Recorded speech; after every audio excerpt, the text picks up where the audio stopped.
नमस्कार, आप देख रहे हैं पोल खोल पोस्ट और मैं हूं राजू गुप्ता। सीधी जिले की बात, सीधे संवाद, नो बकवास का हमारा एक अभियान चल रहा है। जैसे कि आप लोग लगातार देख रहे हैं, आज हमारे साथ में जुड़े होंगे मध्य प्रदेश कांग्रेस के पूर्व पंचायत एवं ग्रामीण विकास मंत्री एवं सिहावल विधायक कमलेश्वर पटेल जी, जिससे हम रूबरू होंगे और सीधी जिले के विकास को लेकर बात करेंगे, जिसमें शिक्षा हो गया, स्वास्थ्य हो गया, बेरोजगारी हो गई, इसको लेकर पूरी हम बात करेंगे। क्योंकि इनके पिता श्री स्वर्गीय इंद्रजीत कुमार जी भी जो हैं 35 वर्ष मध्य प्रदेश शासन में रहे, कांग्रेस के वरिष्ठ नेता रहे।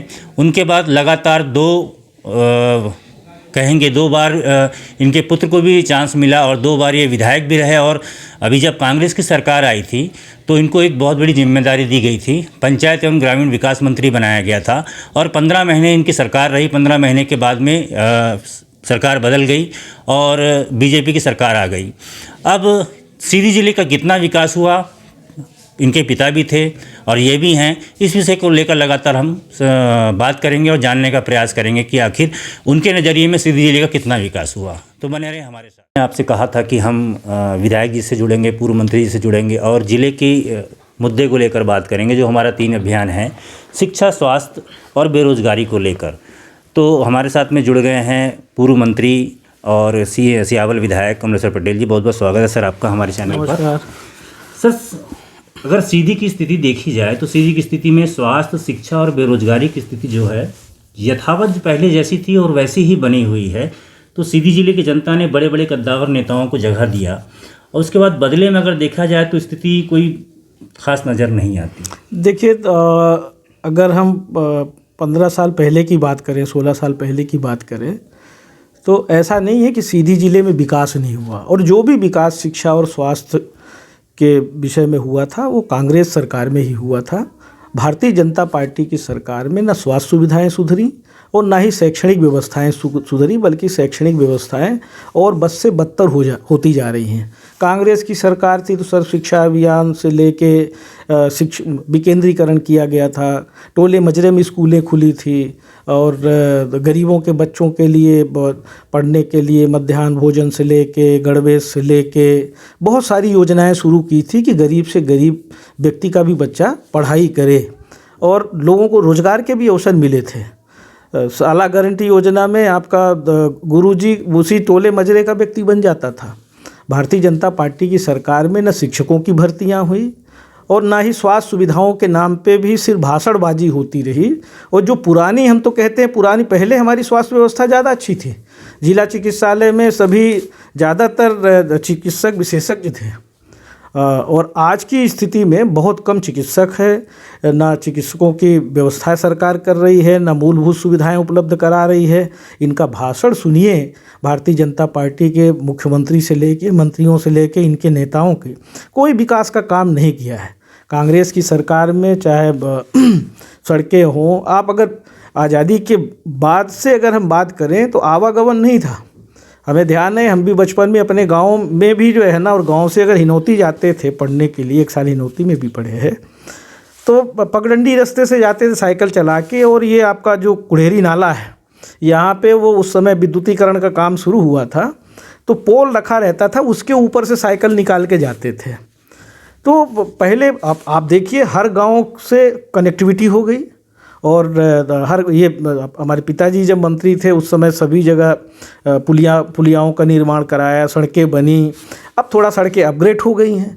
तो जो विकास का काम होना चाहिए उस तरह से विकास का काम 15 वर्षों में नहीं हुआ है।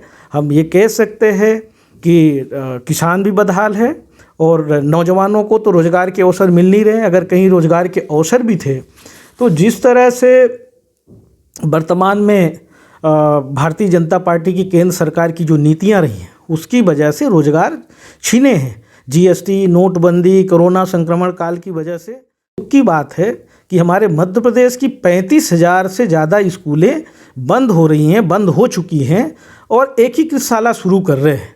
ये मुझे समझ में नहीं आया कि ये क्या करने जा रही है भारतीय जनता पार्टी की सरकार। ये अंतर है कांग्रेस और भाजपा में।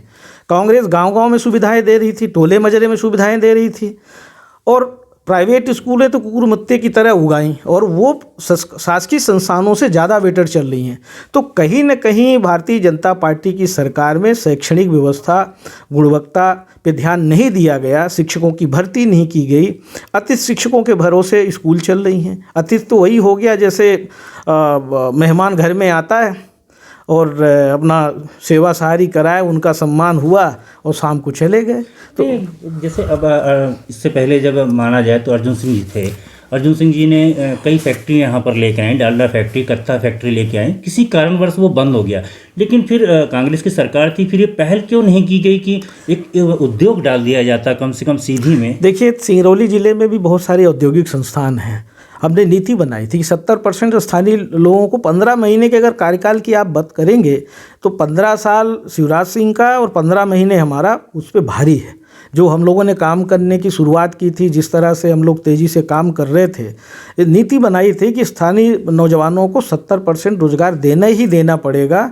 तो जो भी वहाँ पे चाहे ओबी का काम चल रहा हो, चाहे औद्योगिक संस्थान है, हम लोगों ने खुद मीटिंग की थी। पर्यावरण मिनिस्टर सज्जन वर्मा जी भी आए थे, हम स्वयं थे, सारे जितने भी औद्योगिक संस्थान हैं, जिले के कलेक्टर, एसपी से लेके सभी प्रमुख अधिकारियों के साथ मीटिंग की थी और निर्देश जारी किया था। मुख्यमंत्री जी ने पूरे प्रदेश में नीति बनाई थी, जो भी औद्योगिक संस्थान लगेंगे तो स्थानीय लोगों को 70% रोजगार देना ही पड़ेगा। तो भारतीय जनता पार्टी और कांग्रेस में बहुत अंतर है। हमने किसानों का कर्जा माफ़ किया, 1 लाख तक का सीधी सिंगरौली ज़िले में हमने करोड़ों रुपए माफ़ किए। सिर्फ भाषण नहीं देते हैं कि हम सम्मान निधि देंगे पर किसानों को उचित मूल्य का दाम पे खरीदी नहीं करेंगे। ये कहाँ का न्याय है? भारी अव्यवस्थाएं हैं सिर्फ और सिर्फ भारतीय जनता पार्टी की सरकार में। कमाई करने में लगे हुए हैं। अधिकारी अफसर भी जो है ना, अनैतिक काम करने वालों को संरक्षण देने में लगे हैं। नेता भी भाजपा के वही कर रहे हैं और जो गरीब है, परेशान है, उसको न्याय के लिए जगह जगह भटकना पड़ता है। और हम लोगों ने आपकी सरकार आपके द्वार कार्यक्रम शुरू किया था और हम लोग स्वयं जाते थे, सारे अधिकारी अफसर जाते थे, मंत्री भी जाते थे, विधायक भी जाते थे और मौके पे ही निराकरण होता था। छोटे छोटे काम के लिए लोगों को भटकना नहीं पड़ता था। तो ये अंतर है। अगर हम सीधी जिले के विकास की बात करें तो सीधी जिले में दाऊ कुमार अर्जुन सिंह जी से लेके पूजनीय पिताजी, राहुल भैया, सब ने मिलके काम किया। ये कहना कि किसी ने कुछ किया ही नहीं है और सिर्फ भाजपा ने किया है, तो भाजपा बताए ना क्या किया है। सिंचाई परियोजनाएं भी जो कांग्रेस सरकार के टाइम की है, इनका कुछ नहीं है। आपका सीधी में जो महाविद्यालय संचालित है, जो बिल्डिंग्स वगैरह बनी हैं, वो कांग्रेस सरकार की। वहाँ पे लॉ फैकल्टी थी, दाऊ कुमार अर्जुन सिंह ने शुरू कराया था। पूजनीय पिताजी हमारे सीधी से ही विधायक थे।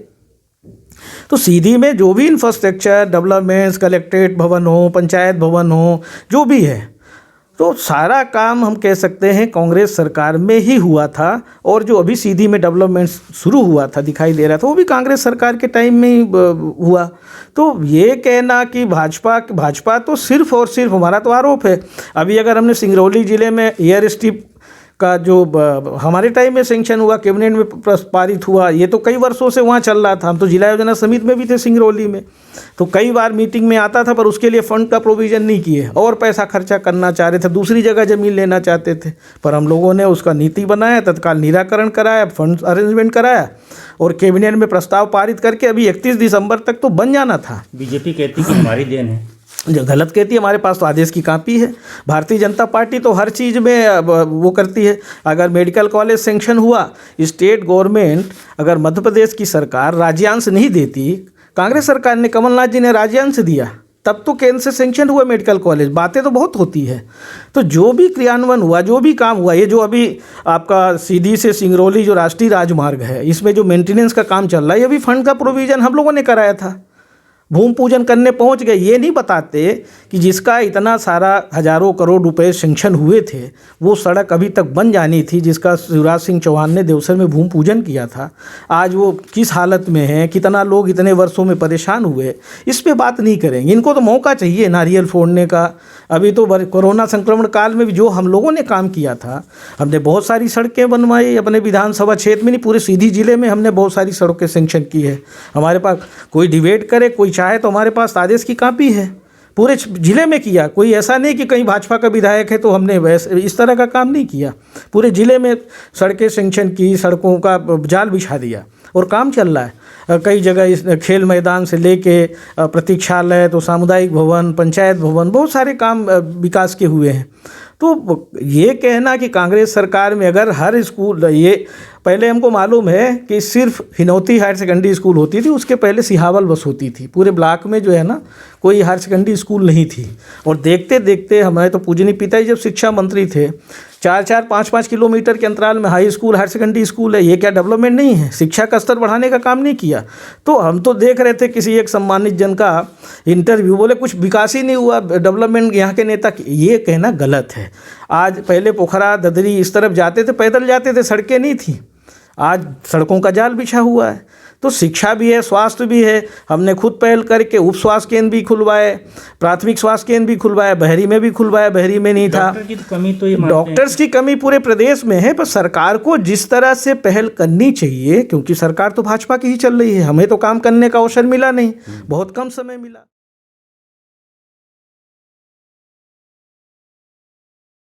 और हाँ, हमारे चैनल को सब्सक्राइब करें, घंटी का बटन दबाना ना भूलें, जिससे नई अपडेट आपको समय समय पर मिल सके।